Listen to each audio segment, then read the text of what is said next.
Depuis novembre 2020, Paul Elrarat a rejoint les grosses têtes diffusées sur RTL. L'ancien maître de midi s'est particulièrement lié d'amitié avec l'une des sociétaires de l'émission. Mais de qui s'agit-il? Télé, radio, livre.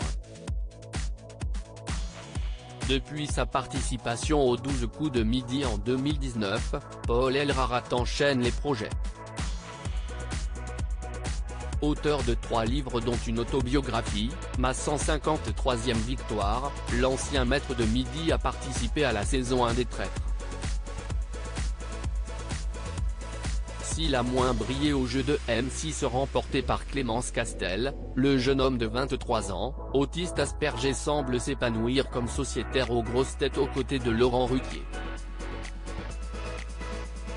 L'émission humoristique et culturelle diffusée sur les ondes de RTL, et qui a fêté son 60e anniversaire le 24 février dernier, s'entoure en alternance de personnalités parmi lesquelles Roselyne Bachelot, Stevie Boulet, Caroline Diam, Ariel Dombal, Florian Gazan ou Valérie Mérès. Paul Elrarat, les 12 coups de midi, se confie sur sa relation avec Liane Folly, si est devenue une copine depuis son arrivée aux grosses têtes en novembre 2020. Paul Elrarat a su au fur et à mesure trouver sa place, notamment grâce à sa répartie et sa culture impressionnante. S'il avait confié ses difficultés avec un sociétaire au micro de Jordan Deluxe, il s'est particulièrement lié d'amitié avec la chanteuse Liane Folly. Si est devenue une copine parce qu'elle a fait preuve de compréhension, de tolérance et de chaleur humaine que je ne saurais renier, a-t-il confié en exclusivité à Télé Loisirs. Le plus jeune sociétaire de la bande poursuit sur les raisons de cette amitié. Elle m'a dit que je suis une belle personne, qu'il faut que je sois heureux, que s'il y a un problème, je peux lui envoyer un message et qu'elle sera là pour moi. Si ce qu'un ami ferait et j'ai envie de lui donner ma confiance, de l'importance est de lui laisser une place de ma vie.